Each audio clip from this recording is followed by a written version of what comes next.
Olá, boa tarde. Olá, boa tarde. O que gostaria que fosse manchete nos jornais de amanhã? Hoje, curiosamente, dá-se o caso de ser apresentado na Gulbenkian numa sondagem, uma grande sondagem da Comissão para as Comemorações e o ICS, sobre o que é que as pessoas pensam do 25 de Abril e provavelmente da ditadura, da democracia portuguesa, portanto, as perguntas à volta. Eu gostaria imenso de ver que os jovens, maioritariamente, achavam que a data do 25 de Abril era uma data muito importante, que penso que aí posso não estar longe, mas sobretudo que representasse uma data que representasse a liberdade. Uhum. Então, Irene Pimentel, historiadora da ditadura e do fascismo também, mas que, pelo que sei, já quis ser jornalista, correto? Sim, há muitos anos, antes do 25 de Abril. O 25 de Abril, de certa forma, mudou esse meu percurso. Portanto, eu quis muito ser jornalista e queria ser repórter de guerra. Quando somos novos, queremos ser logo o topo, não é? E era muito difícil entrar, não havia cursos de jornalismo e, portanto, era muito difícil entrar dentro dos jornais e, sobretudo, sendo mulher. E eu, na altura, tinha uma pessoa conhecida dentro do Diário de Lisboa e conversei com ele como é que eu podia fazer. E ele deu-me até uma sugestão muito engraçada, foi dizer, nós vamos montar o offset, portanto, vai acabar a velha tipografia, onde vão entrar também mulheres, porque na tipografia não entravam. E, portanto, o que eu sugiro é que entre através do offset, candidate-se, e depois, uma vez lá, entra para a redação. Pronto, acabei por não fazer nada disto, porque isto foi para aí em 73, não sei a data, depois a vida desenvolveu-se de uma forma que... Mas e o 25 de Abril teve influência também. Pois, era isso que eu ia perguntar, que influência é que teve nessa mudança? Quer dizer, teve influência sobretudo porque eu já era ativa politicamente e continuei a ser de forma legal. Não é? Pois. E, portanto, até fui empregada da organização onde eu estava. E depois, já depois de ter saído de qualquer partido ou organização política, em 78, é que eu comecei a pensar em concluir ou refazer um curso, porque eu tinha só começado, por razões políticas também, na Suíça, um curso de literaturas comparadas e depois parei. E a minha vida, por exemplo, empreguei-me, etc, etc. E então, aos 30 anos, foi quando eu resolvi, até com outra amiga, por razões diferentes, tirarmos o curso de História. Concorremos ao ADOC, porque não tínhamos o 12º, não é? Tínhamos só o 7º, o equivalente ao 7º, ano antigo, e pronto. E depois a minha vida foi-se modificando também com o curso, fui para a revista História, depois fiz a carreira de investigação. Foi essa sua vivência em ditadura e o seu papel de resistência antifascista que influenciou a sua vontade de documentar esse passado recente? Absolutamente, até porque eu tinha vivido e isso é que é muito interessante, eu tenho essa sorte, sou da geração daqueles que viveram um regime e depois outro. E isto, quase que ninguém tem esta possibilidade, não é? E então, ao terminar um determinado regime ditatorial, pode-se começar a fazer a sua história, porque dali já não vai para sítio nenhum, a não ser a sua transformação, não é? Noutro regime. E eu também já tinha grande apetência pela Segunda Guerra Mundial, grande curiosidade, porque eu quando estive em Paris, e em Paris eu estive a trabalhar e na fábrica, mas quando tinha tempo livre ia para a biblioteca estudar a Segunda Guerra Mundial, a resistência francesa, que era aquela coisa que pronto, não é, era mitificada, não é? E eu trabalhei num romantizada de certa forma, não é? Romantizada e, portanto, de facto, aqueles períodos já me enchiam de curiosidade. Inicialmente, eu até pensei, no mestrado fiz História das Organizações Femininas obrigatórias, MPF, Mocidade Portuguesa Feminina e Obra das Mães, e depois pensei fazer a Guerra Colonial como tese de doutoramento.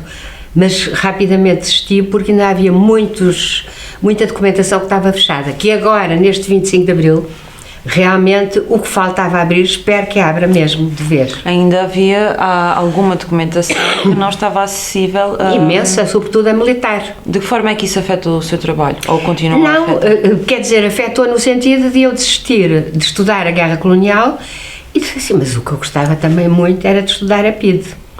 E como tinham acabado nos anos 90 de serem disponibilizados os arquivos da PIDE, pronto, eu fui para a Torre do Tombo e tive a sorte de escolher não só este tema, como ter as fontes para o tema. O que é que a surpreendeu mais nessa pesquisa? Ou seja, a percepção que tinha da PIDE enquanto Sim, eu tinha militante antifascista tinha o meu mito sobre a PIDE, a minha pronto, a ideia feita sobre a PIDE, porque cada pessoa que estivesse organizada politicamente sabia que mais tarde ou mais cedo iria ser presa. É terrível dizer isto, porque felizmente nunca fui presa. Muitos outros não foram presos, claro, porque nós também tínhamos um trabalho clandestino, não nos chamavam da mesma forma, tínhamos nomes, pseudónimos, mas realmente nós tínhamos a noção de uma PIDE omnipotente e omnipresente, que escutava todos os telefones, que interceptava toda a correspondência, e que era muito eficaz e, portanto, sabia muito bem onde é que estavam os opositores ao regime, não sei o quê. E aí é que eu tive a noção, não era tanto assim. Ao fim e ao cabo, eles conheciam a PIDE e os elementos da PIDE, conheciam a fundo o Partido Comunista Português. Pronto, porque também os principais inspectores se tinham especializado e sabiam como é que funcionava, tanto que o Partido Comunista também modificava a sua tática clandestina. Agora, já não percebeu absolutamente nada a DGS no tempo do Marcelo, com a profusão de organizações maoístas, trotskistas, marxistas, leninistas que começaram a surgir. Por outro lado, o movimento estudantil, que foi muito poderoso durante os anos 70, praticamente todas as associações estavam fechadas pelo regime, e depois havia um movimento de oposição, sobretudo na juventude, contra a guerra colonial. E aí é que eu acho, porque eu, por exemplo, nunca consegui ver o meu arquivo na PIDE, porque há uns que eles ainda não encontraram. Sei que tenho, não é? Também me vi no arquivo da PIDE, mas vi por mero acaso. Ou seja, fui ver um processo de outra pessoa que eu conhecia, que tinha estado na mesma organização que eu, e então resolvi ver para saber o tipo de coisas que a PIDE saberia sobre essa organização. Mas porquê é que nunca conseguiu ver o seu próprio arquivo? Esse acesso é-lhe vedado de alguma forma? Sim, é assim, há muita coisa que pode estar fora de lugar. A organização de Torre do Tombo é baseada, e muito bem, na organização da própria PIDE. Está a ver? Só que também havia enganos e às vezes havia processos que estavam debaixo do outro, porque nada disto foi em computador, não é? É tudo papelada. E eu já pedi várias vezes também, porque é também dessa forma que eu comecei a estudar a PIDE, porque nós começamos a pedir nós próprios, eu sei que deve haver um ficheiro sobre esta pessoa, aquela organização, aquilo tudo, portanto vejam, e então aí eles vão à procura, na Torre do Tombo. E quando eu pedi também o meu processo, por curiosidade própria, não encontram lá nada. Ou seja, não é algo que seja impeditivo diretamente, é mesmo... Não, eu posso ver se eles encontrarem, isso é evidente. Aliás, eu tive muita sorte porque havia aquelas regras dos 50 anos, teoricamente nós teríamos que perguntar aos alvos dos ficheiros da PIDE todos, e isto era um trabalho insano para uma pessoa sozinha a fazer uma tese de doutoramento, obrigada quase a uma empresa, não é? Pois. E realmente eles isso facilitaram. Eu fui das primeiras pessoas a ver o cadastro de presos da PIDE, também demorou muito tempo, tive de pedir autorização, porque havia muito aquela coisa, certas pessoas não querem saber, ou não querem que se saibam que tiveram presos, pronto, porque há pessoas que não querem mesmo. E as fotografias estão lá no cadastro, pronto. E eu acabei por poder ver o cadastro, analisá-lo e, sobretudo, fazer uma base de dados que me foi muito, muito importante, e hoje está tudo online. De que forma é que essa compreensão do sistema por dentro, ou seja, mais em detalhe, mudou a sua percepção do regime? ela não mudou muito a percepção do regime, até porque é preciso ver que eu sou historiadora e já tinha o contexto, não é? Pois, aliás, até para fazer as perguntas, a dizer, eu quero ver o processo de Álvaro Cunhal, tinha que saber que provavelmente era o dirigente do e de outras pessoas, portanto, eu tinha que saber já tinha estudado o contexto, que é o que nós fazemos quando vamos estudar especificamente determinados temas e assuntos e objetos de estudo. O que eu fiquei mais, o que se calhar modificou mais a minha percepção, eu achava que a PIDE ia atrás de todos, um bocadinho aquela coisa, que não podia ser, não é? Até porque não tinha capacidade, mas não, ela era especificamente dirigida. Primeira pergunta era sempre: já esteve organizado politicamente numa organização pseudo-comunista, que era assim, dita comunista, dito português? Por exemplo, era sempre a primeira pergunta, porque assim podiam ir ver, este aqui já foi preso uma vez, e a outra pergunta é: já esteve preso? Pronto. E portanto o que lhes interessava, e o seu alvo principal, eram todos aqueles que se organizavam politicamente já numa organização. O simpatizante, o companheiro de estrada, esses podiam até prender, mas depois ao fim de um tempo libertava. Mas realmente o que eles queriam era neutralizar a oposição organizada. Mas tinham também outro objetivo, que a própria PIDE, PVDE e depois DGS, que está sempre a falar nesse aspecto, o caráter preventivo. Então o que é que era o caráter preventivo? É antes que eles comecem a organizar-se contra o regime e a fazer oposição, nós pregamos um susto, não te metas em política. Por isso também perguntavam: já leu o Avante? Que era sempre a primeira pergunta. E esse aspecto também eu não tinha a noção quão importante ele era, porque foi esse aspecto que permitiu que o regime durasse muito tempo, porque uma coisa eram os organizados politicamente, que são sempre uma minoria, e outra coisa era também a população em geral, que não era alvo diretamente da PIDE, mas no fundo a PIDE estava ali a dizer: atenção, o que é que pode acontecer se se meterem em política? Se falarem mal do regime, se isto... E depois, por outro lado, nós sabíamos que havia informadores, chamados bufos. Mas só neste ponto aqui que referiu desse caráter preventivo, sim, isso ajuda a explicar o facto da ditadura ter sido tão prolongada? Sim, atenção que o caráter preventivo da polícia política existe em todas as ditaduras.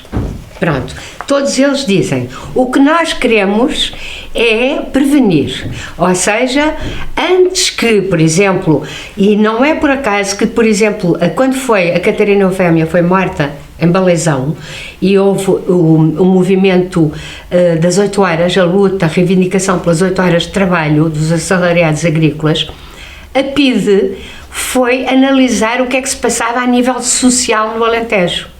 E fez relatórios quase da opinião pública, que depois iam para o Ministério do Interior e que diziam: atenção, que muitos patrões também pagam tão pouco que depois provocam automaticamente revolta.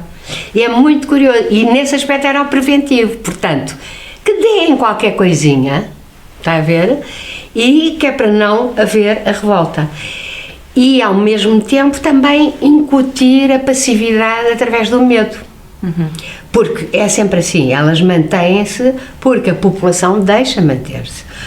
A história de uma ditadura nunca é a história da ditadura e dos seus opositores.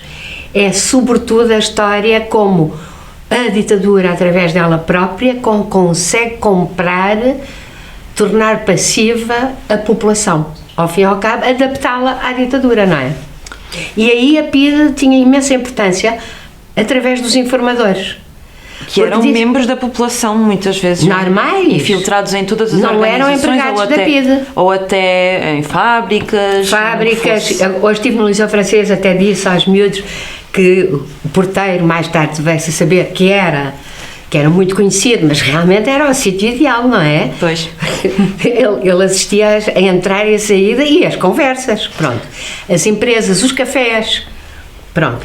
E isso também, o próprio PIDE potenciava a presença dos informadores, dizia que eles estavam por todo lado, e nós tínhamos essa noção, também não estavam por todo lado. Agora, o que é que conseguiam com isto? O medo, claro, a passividade, mas sobretudo a desconfiança, que eu acho que é talvez o mais terrível da ditadura. Através da censura, o desconhecimento de alternativas, e através da polícia política, não só a repressão, mas também portanto, espalhar o medo e dar a entender, de qualquer maneira nós estamos por todo lado, nós vemos tudo, escutamos tudo. Por exemplo, grande história, eles só escutavam alguns telefonemas e às vezes era assim na ordem das dezenas, nem sequer das centenas. E portanto, aquela impressão que nós todos tínhamos que estávamos a ser escutados foi boa ao mesmo tempo, porque também implicou que nós não disséssemos coisas ao telefone, não é? Esses elementos que está a referir, o medo, a autocensura, de certa forma... A autocensura é muito importante, foi muito incutida também. É a passividade da população. Vê esses elementos presentes na nossa sociedade atual? Eu vejo de uma certa forma, eu não quero dizer que 50 anos depois, até porque as gerações já não são as mesmas. Nos jovens eu não vejo nada disso, não é? Nas pessoas mais jovens. Na minha geração, que é das mais novas talvez, que viveu o 25 de Abril ainda, já tinha 20 e tal anos, mas enfim, também há outra geração a seguir a mim que viveu esse processo. No grosso da população, na maioria da população, vejo uma certa passividade, mas eu também acho que há um novo movimento que não pode ser equiparado ao que se passava, e 50 anos fez mesmo um corte, o que se passa atualmente com o populismo de extrema-direita. Eu ia fazer essa questão, se vê semelhanças. Vejo semelhanças, mas não vejo uma causa e uma reminiscência, está a ver? Eu não acho que, por exemplo, até porque a extrema-direita está a subir em ascensão há já alguns anos, a partir dos Estados Unidos, pelo menos, Brasil, na Europa, em democracias. Claro que há certas democracias que não são assim muito democráticas, mas, por exemplo, em França, só para dar um exemplo, por exemplo, na Alemanha, em que os movimentos populistas de extrema-direita estão em ascensão a pontos de, em França, provavelmente podem ganhar as europeias. Mas quais são então as diferenças? As diferenças aí, quanto a mim,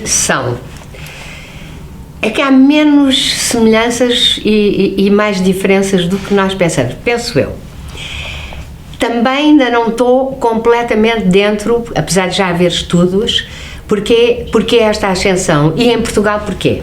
Por exemplo, em Portugal eu acho que nós estamos mais atrasados do que realmente a outros países europeus. Em relação à tendência? Em relação à tendência. Aqui há cerca de uns 4 anos vinham jornalistas estrangeiros a ver qual era o milagre português. Inicialmente até era o ibérico. Sim. Mas depois o Vox também já estava em ascensão, e aqui não havia ninguém na Assembleia da República que se reivindicasse da extrema-direita populista e sobretudo daquela narrativa contra os políticos, a corrupção, contra as elites, pronto, tudo isso que faz parte do populismo. Isso não é bem a mesma coisa que aconteceu nos anos 30 e 40 do século XX. A seguir à Primeira Guerra Mundial, a crise do liberalismo, nós também estamos em crise, aí há uma semelhança. Há uma crise das democracias liberais. Crise das democracias liberais. Simplesmente é uma crise por razões diferentes daquela no pós-Primeira Guerra Mundial. Porque, de facto, a partir de 45 houve um período muito longo, não só de paz na Europa, como, sobretudo, maioritariamente, de democracias liberais, não é? Mas isso também se explica com a criação da União Europeia. Inicialmente... Também a criação da União Europeia, exatamente, sim. Inicialmente sendo só maioritariamente económica, mas... Sim, mas também politicamente, porque a seguir à Segunda Guerra Mundial, que atingiu sobretudo a Europa, não é? E que deixou a Europa numa situação muito complicada, houve aquela coisa nunca mais. Pronto, foi quando houve a Declaração Universal dos Direitos Humanos, de 48 e por aí fora. Portanto, parecia que já nada iria mudar. E nós estamos numa nova crise, que não é exatamente a mesma, até porque aqui tem semelhanças, que é uma crise também da democracia, uma crise da representatividade e, sobretudo, a grande diferença é que, enquanto no pós-guerra e mesmo a partir dos anos 30 havia a chamada vaga antifascista, a vaga comunista e socialista ou social-democrata, influenciada pela Revolução de Outubro, neste momento isso já não existe. Pronto. E é justamente também porque muitos desses partidos deixaram de existir, porque os sindicatos deixaram de ter o grande poder de lutar pelos interesses dos trabalhadores, a noção da luta de classes marxista acabou também por ir como a criancinha e o banho, não é? Que vai com o fim das ideologias, o fim das grandes respostas totalizadoras que nos davam a resposta a tudo, terminaram as ideologias e o que há é mais um contra. Isso também é parecido. Um protesto. Um protesto e o contra, que também já existiu na crise económica de 29, na crise do liberalismo parlamentar na sequência da Primeira Guerra. O que me está a dizer, e corrija-me se eu estiver a fazer uma interpretação não errada. É muito fácil analisar isto, pois, porque seria mais fácil dizer a história repete-se, mas ela não se repete da mesma forma, e pronto, e depende das pessoas e depende também da tecnologia. Mas o que me está a dizer, se eu estiver errada, por favor, corrija-me, é que então esta revolta ou este protesto não é necessariamente ideológico no sentido da ideologia extremista. É isso? Não, porque não é essencialmente ideológico, baseado numa ideologia única ou outra alternativa contra essa, completamente elaborada e que dá resposta a tudo. Por exemplo, eu não penso que 1.300.000 pessoas que votaram no partido da extrema-direita portuguesa, que é racista, xenófobo, tem essas características todas. Não penso que todos os que votaram sejam pessoas que, por exemplo, querem a ditadura outra vez ou querem uma ditadura igual. Sobretudo, aí ainda muito menos, porque, tirando alguns saudosistas que ainda estejam vivos e que acham muito interessante o Império Português e que acham que o grande trauma foi ter perdido o Império Português e que dizem aquelas frases como antigamente é que era bom Salazar, é que é necessário. Agora, há uma crise da democracia. Mas então, só antes de avançar, porquê é que essas pessoas votaram? Esse número de pessoas votaram? Eu acho que não se sentem representados nos partidos que até agora os representavam na democracia e, sobretudo, isso é que é mais grave, já não se veem representados na democracia. Ou seja, eu sei que houve já, não sei se é este inquérito que vai ser hoje apresentado, mas já houve no público ontem ou anteontem uma sondagem que disse 47%. Eu ia fazer dessa pergunta, sim. Eu soube, eu estou com muita coisa. As pessoas, só para contextualizar, diga. Portanto, esse inquérito a que se refere dizia que 47% dos portugueses viam com bons olhos um governo com um líder forte e que não tenha de ser sujeito a escrutínio ou a eleições. Era mais ou menos este o enquadramento que era dado por esse inquérito. E eu ia fazer-lhe essa questão, o que é que pensa sobre isso? Eu penso que isso não me admira. Eu estive há pouco tempo, foi proposto até por um escritor russo que vive em Berlim, que acabou de apresentar o seu livro, a versão portuguesa do seu livro, no Goethe Institute, e ele é que propôs que se colocasse a questão, porque é que há um discreto charme na ditadura? Porque é que as pessoas gostam e acham, por exemplo, isso é a resposta. Mas é que, na sua opinião, acha que as pessoas fazem esta ligação porque a questão que é colocada neste inquérito, que envolveu 1.327 entrevistas e depois, pronto, é óbvio que são feitas projeções, as pessoas fazem essa ligação direta entre um líder forte e uma ditadura. Porquê é que fazem? Não, mas fazem, é essa a pergunta que eu acho que não. Se calhar não fazem essa ligação direta. E, portanto, eu acho que aí também se teria que ver a pergunta, não é? Pois. Eu acho que não, porque ao mesmo tempo as pessoas também não toleram o que chamam a opressão. Por isso é que, por exemplo, até aquela linguagem dos políticos são todos corruptos que mandam, mas que eles é que mandam e os filhos deles é que depois vão mandar a seguir e não eu. Portanto, está tudo muito... a luta de classes, ao fim e ao cabo, que eu acho que é um instrumento fundamental para continuar a analisar as sociedades, porque ela continua a existir, foi substituída por um certo ressentimento social que tem ainda por cima mesclas racistas, xenófobas, culturais. Pessoas que acham que os grandes avanços dos últimos tempos em termos culturais, em termos de costumes, sentem-se inseguros perante isso. É uma questão identitária, no fundo? O identitarismo. Aliás, o identitarismo é a grande arma da extrema-direita. Por isso é que eu muitas vezes me revolto por certas forças de esquerda também recorrerem ao identitarismo. Não sei se estou-me a fazer Eu compreendo, eu acho que aquilo que me está a referir, porque é algo que também já tem suscitado alguma reflexão, é o facto de a esquerda talvez, isto dizem, sim, analistas e académicos, atenção, alguma parte, sim. Há estudos que dizem isto, o facto da esquerda se ter afastado daquilo que eram as reivindicações tradicionais dos trabalhadores e se ter aproximado mais de questões identitárias que são específicas de comunidades. De grupos, exatamente. E acho que é isso que me está a É isso mesmo que eu estou a dizer. Sim. E isso, quem lançou isso foi a extrema-direita. O identitarismo, o nacionalismo, o que é um identitarismo? E o meu nacionalismo, a minha nacionalidade versus a outra, daquele que ainda por cima é escuro ou que nem sequer fala a língua portuguesa e por aí fora, não é? E que nem sequer sabe os nossos costumes e que nos vão substituir, aquela teoria da grande substituição, é da extrema-direita. E, de certa forma, com o fim das ideologias, foi-se buscar não tanto um neomarxismo, por exemplo, que podia ser, ao fim de tantos anos, a sociedade mudou muito, pronto, mas há alguns aspectos que permitiam analisar. Foram buscar também um certo identitarismo, que é terrível porque divide as pessoas. Criou resistência. E depois esses identitarismos criam uma resistência no identitarismo do outro lado, evidentemente. E repare que é por isso que eles dizem, pois... os costumes, que é sobretudo a questão dos costumes LGBT, eles é que mandam nisto tudo, os negros é que mandam nisto tudo, os não brancos. Mas isso terá a ver também com um sentimento de falta de privilégio de alguma forma?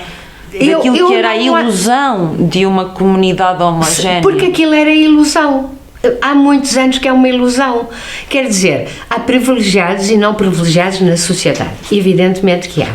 Normalmente não é propriamente os brancos numa sociedade ocidental, como, por exemplo, nos Estados Unidos, não é? Aliás, os Estados Unidos é muito exemplar, porque o Black Lives Matter, que é um movimento muito, muito interessante e que tem a ver justamente com o facto de haver mais negros que estão nas prisões, que são condenados à morte, que são presos, é um que são racismo estrutural mesmo. Há um racismo estrutural. E ele começou esse movimento, e a grande força desse movimento é porque ele era de negros, de brancos, de asiáticos, tudo, pronto. E lentamente foi-se singularizando e, por exemplo, tu, enquanto branco, automaticamente és supremacista e, portanto, não podes estar no mesmo sítio que eu. E isso, para mim, é o mais terrível, porque as grandes lutas, até agora, mesmo o antirracismo, tudo isso, implicava em juntar uma quantidade de gente, não é?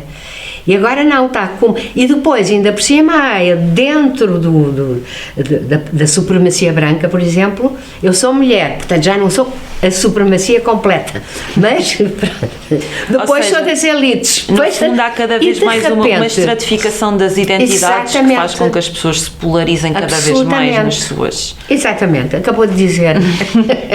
Eu interpretando as suas não, palavras. Mas acabou de dizer o que eu acho. Obviamente. Voltando só um bocadinho atrás e à questão questão que falávamos da construção europeia, do projeto europeu, como estamos a aproximar-nos também das eleições europeias, eu gostava que me comentasse essa questão.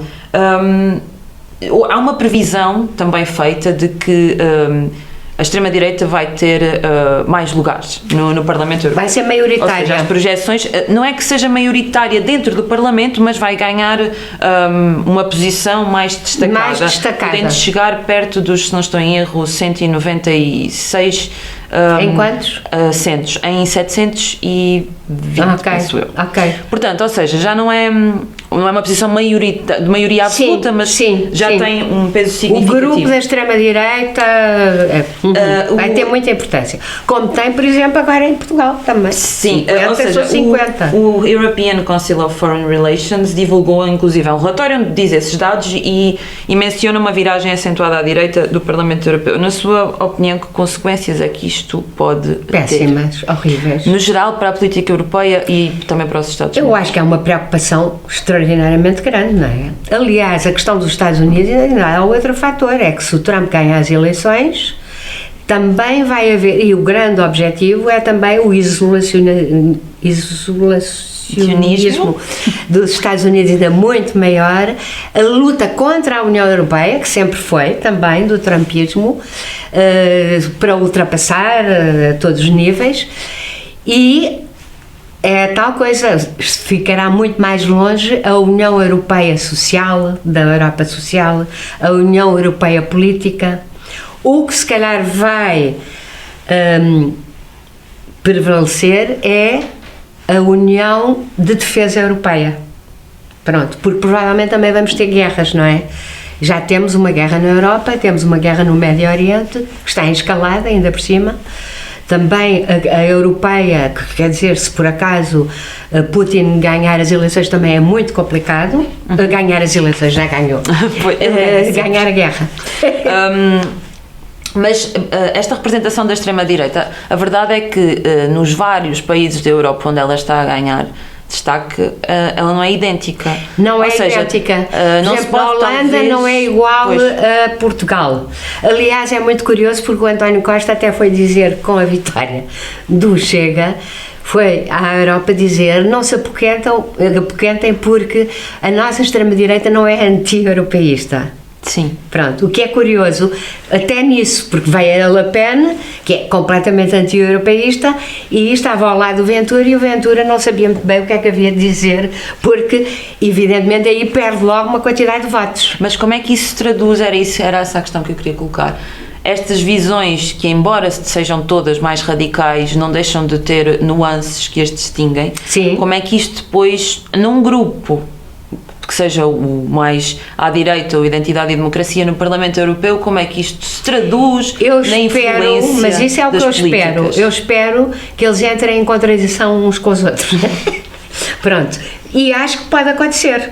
Porque justamente esses movimentos populistas, porque são populistas de extrema-direita, adaptam-se às suas respectivas populações. Num país como Portugal, que não só teve o 25 de Abril há 50 anos, em que, de um modo geral, eu acho que as pessoas, não sei, vamos ver agora nas sondagens, apesar de tudo, consideram uma data importante, uma data que trouxe a liberdade e a democracia. Já tem havido notícias a divulgar esses estudos de opinião e que, de facto, a maioria valoriza. Eu penso que sim, eu também acho isso. Estão, portanto, numa fase diferente de que outros países europeus, onde o movimento populista de extrema-direita é muito mais antigo, às vezes quase que ultrapassou regimes, não é? Porque o Le Pen, por exemplo, o pai Le Pen vem do pujadismo, que é um primeiro populismo dos anos 40, 50, que permaneceu. Aqui é uma coisa nova. Refere-se a Portugal? Portugal. Não quer dizer que não existisse toda esta gente e tudo isto já existia, evidentemente. Provavelmente nem votavam. E se calhar a abstenção, a diminuição, pode ter havido algum reforço dessa extrema-direita. Mas não se vê, por exemplo, uma atitude anti-europeísta, porque a maior parte dos portugueses também não são anti-europeístas, acham que a entrada na Europa foi muito importante, eles também leem sondagens e leem os estudos, Por outro lado, o 25 de Abril foi uma quebra com o regime de direita, já, e de extrema-direita, e eu acho que isso tudo faz com que o próprio movimento populista de extrema-direita portuguesa é diferente dos outros, como cada um é diferente. Por exemplo, o inimigo principal não é os judeus, como foi em tempos. O inimigo principal é os ciganos. E também os imigrantes, os asiáticos. Asiáticos, era isso que eu ia dizer. Pois não é qualquer imigrante. Aliás, é muito curioso, mesmo o racismo do movimento de extrema-direita, não sei se estamos a falar demasiado deles, mas pronto, é um bocadinho aquela coisa, antigamente não falávamos que é para não dar peso, mas agora, quer dizer... Não, mas estamos a falar no sentido de pensar a política europeia com esta influência. Europeia. E esses, por exemplo, o racismo deles não é antinegro normalmente, eles vão recuperar de certa forma vias muito enviesadas. Claro, são antinegros identitários, pronto. O Império Colonial Português e aquela coisa lusotropical do Império, somos de várias etnias, do Minha Timor e não sei o quê. Eles têm essa coisa que podem se agarrar inclusive a isso, porque era o que o antigo regime, não era um regime de apartheid, por exemplo, não é? Como foi a África do Sul. Era de outro género, tínhamos o melhor colonialismo do mundo e miscigenamos, que é aquela célebre frase. Eu penso que vai haver contradições a nível desse grande grupo da extrema-direita, vai haver contradições. Eu acho que até já, por exemplo, na Holanda, quase todos eles também têm aspectos em comum, e eu aí não queria entrar muito, porque eu não estudei isso, portanto, eu posso, mais depressa eu digo-lhe o que foi o nazismo e o fascismo do que lhe digo o que é, por exemplo, a razão pela qual na Suécia ganhou a extrema-direita e na Holanda também e tal, e na França, porque são razões sempre diferentes, não é? E eu acho que em grande parte tem a ver com a imigração e aquela coisa da ligação segurança e imigração que fazem, que é completamente absurda, mas que nesses vários países, por exemplo, na Suécia foi, a partir do momento em que temos imigração, temos mais crime. Portanto, essa associação, essa falta de segurança, essa coisa de já não somos os donos do mundo, a supremacia branca que existiu, a Europa colonizou tudo isso provoca inseguranças. Não me digas que aquele qualquer dia, ou o filho daquele, vai ultrapassar o meu filho.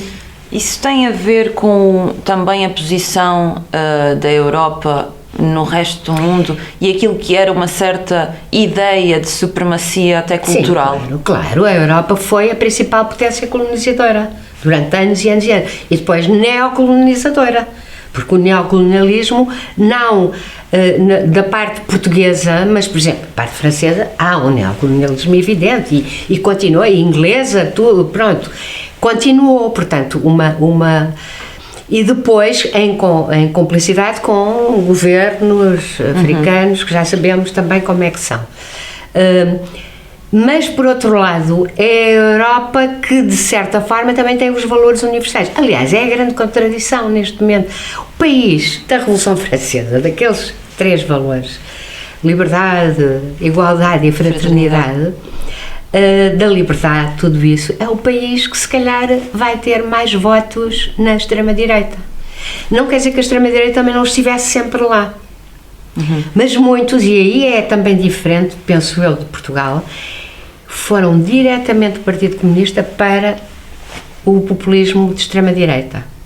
E em França estudaram, mas já tem isso há muito tempo. O protesto que costumava ser o protesto contra os patrões, social, pois, não sei o quê, portanto a luta de classes, ao fim e ao cabo, passa para um ressentimento social e passa para o populismo que dá aquelas respostas a preto e branco, imediatas, e evidentemente isto aqui, como a campanha eleitoral, o Ventura, que foi assim, é muito fácil, nós agarramos o dinheiro que é dado aos grupos LGBT e aos ciganos e não sei o quê, e damos aos portugueses de bem, não é? Pois. E isto, quer dizer, pois é, olha, depois parece as contas estão todas baralhadas. Depois, quando fazem perguntas Diga-me só textualmente qual é a conta certa e não sei o quê. Aí ele também já não quer entrar. Mas pronto, eu também não quero... Sim, mas são questões que no âmbito das eleições europeias são inevitáveis de se falar. Havia outra que eu queria que comentasse, que era, na sua opinião, acha provável uma repetição do Brexit com outro qualquer país? Eu acho que talvez não. Sou mais otimista porque o Brexit acho que foi muito mal, não foi? Para os britânicos. A pontos que se hoje diz, se houvesse novamente um referendo, provavelmente não ganharia. Portanto, não há nenhum modelo maravilhoso que deu tudo ao que as pessoas queriam, às pessoas na sua nação e tudo isso. Realmente isso não tem, portanto, provavelmente não.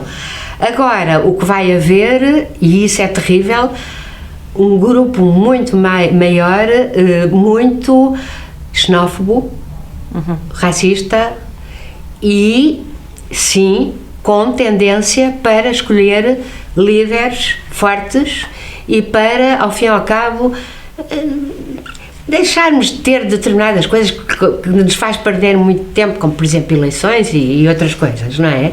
Que é o que já está a acontecer, por exemplo, na Hungria. Pronto, eles chamam-lhe democracia iliberal, o problema é que aquilo já não é uma democracia, à séria, não é? E aí é que também temos de ter muito cuidado, porque normalmente eles chegam lá através de eleições, isso não é novo, já o Hitler chegou, pronto. Mas chegam através de eleições e as elites querem utilizar e depois desaparecem as elites, porque isso aconteceu no nazismo. As elites políticas e militares disseram ao Hindenburgo: vai buscar o Hitler, ele resolve o problema das greves, da agitação social e a seguir nós controlamos-lo. Foi o contrário. Pois. E isso também é o que estes estão a fazer. E depois estão a ir utilizar muito as redes sociais, que isso era uma coisa que não existia, sem mediação nenhuma. Depois, a justiça. Em quase todo lado é a questão da justiça. Na Hungria foi, não é? Fazer uma justiça que nós controlemos. Essa questão da justiça e da preocupação das pessoas com a corrupção, que é, aliás, um tema que é capitalizado e que acaba por se tornar quase um chavão, é um sinal do descrédito das pessoas nas instituições democráticas? É, eu acho que sim. Isso vai dar... É assim, é uma consequência, um sinal e ao mesmo tempo uma causa ainda. Está a ver? E aí nós, os historiadores, se calhar não fomos muito acutilantes, por exemplo, ao analisar a corrupção que existia, por exemplo, no Estado Novo. Porque lhe permite, não há assim, agora já há até de um jornalista, mas, e nós sempre que vivemos aquilo sabíamos que era a própria essência do regime. Não é? Porque aqueles que mandavam e que podiam mandar, os outros obedeciam porque não podiam fazer outra coisa. E eles, ao fim e ao cabo, dividiam entre si o bolo. O que acontece é que com a democratização, há uma democratização também da divisão do bolo, não é? E também da informação. E da informação. Do escrutínio. E sobretudo da informação, porque eles podem dizer, Salazar é que era bom, o homem nem sequer queria ser muito rico, tinha um quintal em São Bento e a Dona Maria a vender os ovos. Nunca enriqueceu. Isso é completamente absurdo, porque eles todos enriqueceram. Aliás, ele nem precisava de enriquecer, ele tinha o poder total. Pois. Quem tem o poder total tem tudo o que ele quisesse. E depois os ministros passavam diretamente do ministério para a administração da empresa tal, a maior de todas e não sei o quê. Mas eu agora perdi-me um pouco, porque... A sua pergunta era, a última... Tinha a ver com o descrédito nas instituições. Do descrédito nas instituições. Democráticas. Pronto, democráticas, e eu acho que aí... É assim, a democracia não é propriamente glamourosa. Não tem glamour. Tem modos de funcionamento... burocráticos, que eu própria, muitas vezes, ainda bem que está alguém a governar o país... Porque nós delegamos. Eu, para ser historiadora, eu não posso estar a dirigir ao mesmo tempo a economia do país, que seria uma desgraça, aliás, do ponto de vista económico. Agora, isto tudo faz com que eu sou pela democracia representativa. Agora, tem que ser também muito renovada, muito reformada, e os partidos têm que ser completamente diferentes. Eu penso que aí devíamos estar atentos a certas críticas, não quer dizer que demos razão, porque não tem razão, mais atentos a certas críticas para modificar certas coisas. A representatividade dos políticos, que foi imensa, e estou logo a seguir ao 25 de Abril, porque os militares, também teve a ver com o 25 de Abril, os militares disseram à partida, depois o poder vai ser exercido por vocês, pelos políticos.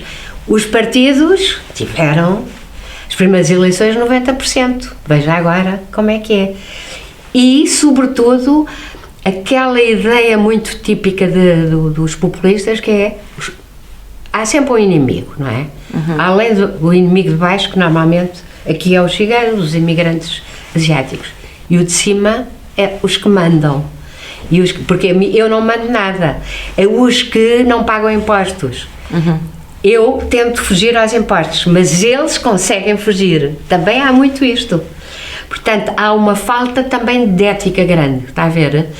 Que a democracia, de certa forma, deixou de lado. E aí só vejo uma forma de reintroduzir, é dar muita importância, por exemplo, na educação. Numa sensibilização dos jovens para a participação. Participação, o coletivo, a importância do coletivo. Ainda ontem estive numa escola na Marinha Grande e falou-se muito do individualismo, do poder de si, que nasceu no século XIX, não é?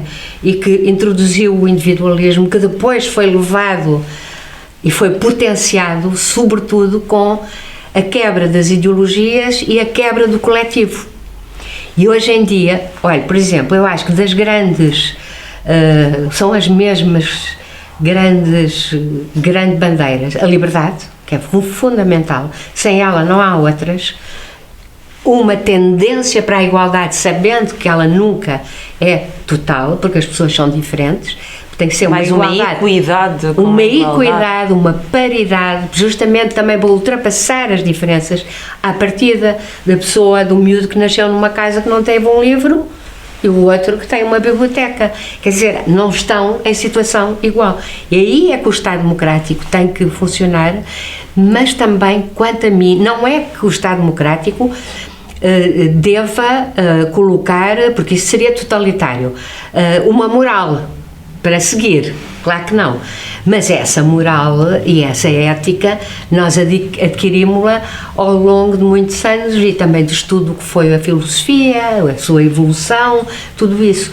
Portanto, eu acho que, por um lado, aqui estou a falar por mim, devia haver muito mais aulas de história e de forma gratificante que os miúdos gostassem, e eles gostam, desde que não sejam as estruturas. Porque eu também não achava piada nenhuma a estrutura económica e depois aquilo está o tempo longo e o pequeno e não sei o quê. Não, história que reflita as histórias das pessoas, mas nós temos a noção também que nós somos a continuação de algo que já veio de muito longe, de muito afinamento, e eu acho que a questão ética é importante. Acho que só que aqui eu não sei muito bem, só através da educação. E mesmo assim não deve ser monopólio do Estado, não é o Estado que diz qual é a moral que eu quero introduzir, porque senão o Estado, se for neoliberal, diz o neoliberalismo, quem tem unhas toca viola, não é preciso solidariedade, não é preciso aquela célebre frase que foi deixada cair da Revolução Francesa, a fraternidade, que ao fim e ao cabo é a solidariedade entre pessoas, uns têm mais, outros têm menos, uns pagam mais impostos, outros menos. Essa ideia de construção coletiva, do que é a importância da construção coletiva, e volto novamente à Europa como um exemplo. Não existe a memória, talvez, junto dos jovens de uma outra realidade também em que essa cooperação em que não existia. Isso é outro aspecto que eu acho que de certa forma não existe, que depois de anos, porque é assim, evidentemente que a queda do muro de Berlim e a queda da União Soviética veio acabar com uma alternativa.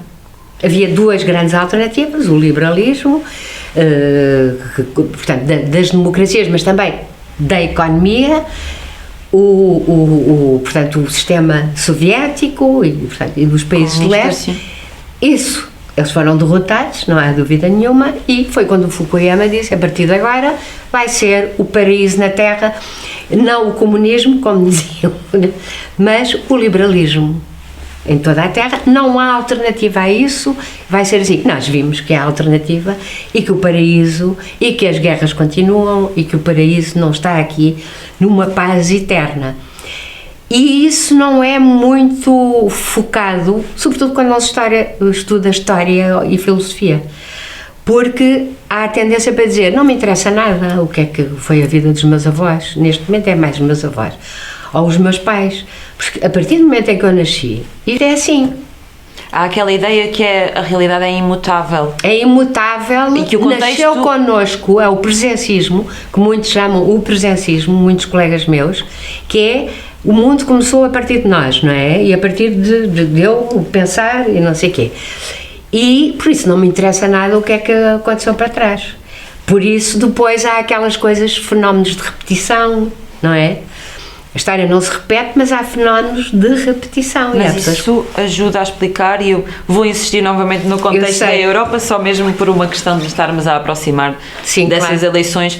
Isso ajuda a explicar a fraca participação dos jovens, ou seja... Eu acho que sim. Mas aí é a educação outra vez, não é?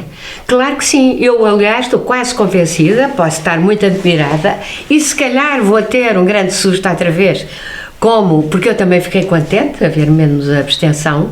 Pois. E depois, provavelmente, mas se calhar, alguns dos votos era gente que não votava, ressentimento já, e agora... E, oxalá não seja, por exemplo, um redobrar de votos pela primeira vez entre a juventude e não sei o quê, que dê, outra vez, uma votação muito importante. E agora até pior, porque não é só cá, é cá e é a nível europeu. Vai reforçar essa linha. E terá consequências? Terá. Depois nós também não sabemos o que é que vai acontecer nos próximos tempos. E não penso que seja muito encantador o que se vai parecer. Haverá a Terceira Guerra Mundial? Nos jovens há uma coisa que eu acho que eles têm apego a. De certa forma, se nós colocarmos a questão, então não queres um regime democrático, perdes a liberdade, por exemplo, de pensar, de dizer os disparates que estás a dizer. Aí eles começam, queres censura outra vez? Achas que alguém deve censurar? Aí não, eu acho que isto está muito, está a ver? Polícia política, queres? Eu acho que todos vão responder que não, não é? Acho eu. Mas depois o que não há é essa ligação para, então, o pior de todos os governos, provavelmente é a democracia, mas só em democracia é que eu posso ter esses valores. Acho que é essa coisa que não, essa ligação que não é feita. Que eles não estão dispostos mas eles não estão dispostos a abdicar dessas... Eu penso que não. E, por exemplo, só para falar deste último livro, Identidade e não sei quantos... Identidade e Democracia. Que é até de um grupo que tem um nome que grupo hoje... de como é conservadores. Que se chama? Não, mas eles têm um nome que é não sei o que, ética, não é? Acho que é um grupo que tem esse nome e disseram, o que é que acha desse grupo? Eu disse, mas eu não conheço o grupo. Depois é que eu percebi que eram aqueles que escreveram esse livro e que o estão a divulgar e estão a querer, inclusive, a reivindicar algo que vai contra a Constituição de 1976, quer dizer que as mulheres deveriam ter um estatuto de donas de casa. Então, e os homens? Pois. Que queiram ser donos de casa. E depois, o que é esse estatuto? Se nós formos colocar isso aos jovens, eles não querem isso. Provavelmente eles também não querem que volte o Código Civil antigo em que o homem era o chefe de família, embora alguns rapazes também tenham tendência, não é? Sim, nós já vimos essa divisão, que nesse tipo de aspectos as raparigas tendem a ser, ou seja, diverge o voto, não é? Diverge o voto. O conservadorismo é mais masculino no meio dos jovens, ou seja, no seio dos jovens. Exatamente, no seio dos jovens é mais masculino, porque eu ouvi uma conversa num café, antes das eleições, que eu achei paradigmático. É um casal de velhos, estavam a falar sobre o que é que iam votar. E o marido, evidentemente, era Chega. E a mulher dizia, não, mas eu não vou votar nisso. E vais, sim senhora, e vais porque sou eu que te digo.